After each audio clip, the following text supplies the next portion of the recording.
We now go to New York and CBS News Chief Medical Correspondent Jon LaPook.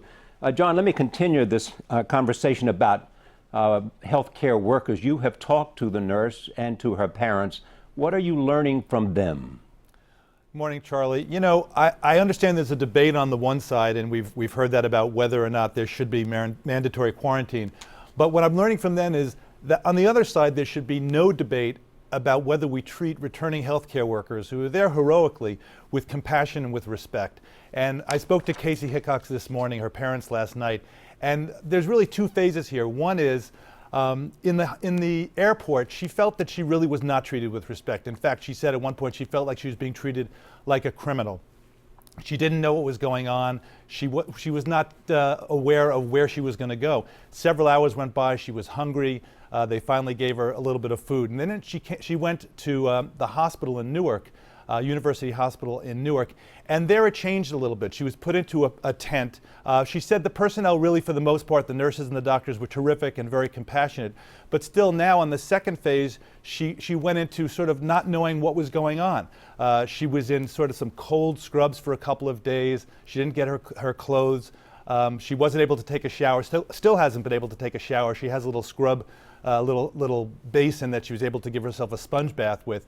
There is a bathroom there, a little sort of a porta potty with a little curtain for privacy.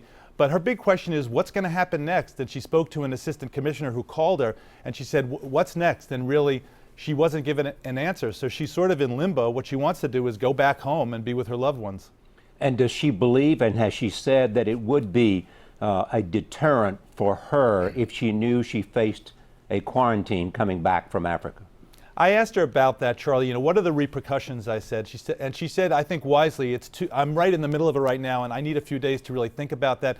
But then she added, she did think that it could be a deterrent to people to going over there, because after all, you're going over there heroically, really, to try to save people on the other side of the ocean, and putting yourself at danger, and then on top of that, to have to worry about coming back and put in quarantine. I actually wrote down something she said. I said, you know, were you scared, and what was the hardest part being over there with the protective equipment? She said, the PPE wasn't the hardest part. The hardest part is watching people separated from their family, sick and scared. So this is somebody who's truly compassionate. She just went over there to help people. Her parents are beside themselves being so far away and not being able to do something for their daughter. For the record, do you think more and more people are raising concerns about the quarantine because it is not coming from science, but from an effort to make sure that there's not too much fear and panic? I think, you know, Dr. Fauci really addressed that very well. I think what's important is that when you're talking about doing the quarantine, it seems like that audibles are being called.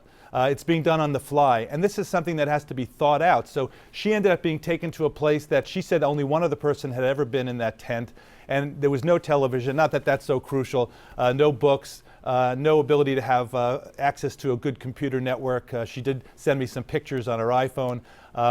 But you know, these things have to be thought out and logistically think, okay, these are people who are doing the work that needs to be done, because in order to stop it from coming over here, we've got to get rid of it in West Africa. They're coming back here. How are we going to treat them? Are we going to treat them with respect and the dignity that they deserve? Thank you, Jon. Dr. Jon LaPook.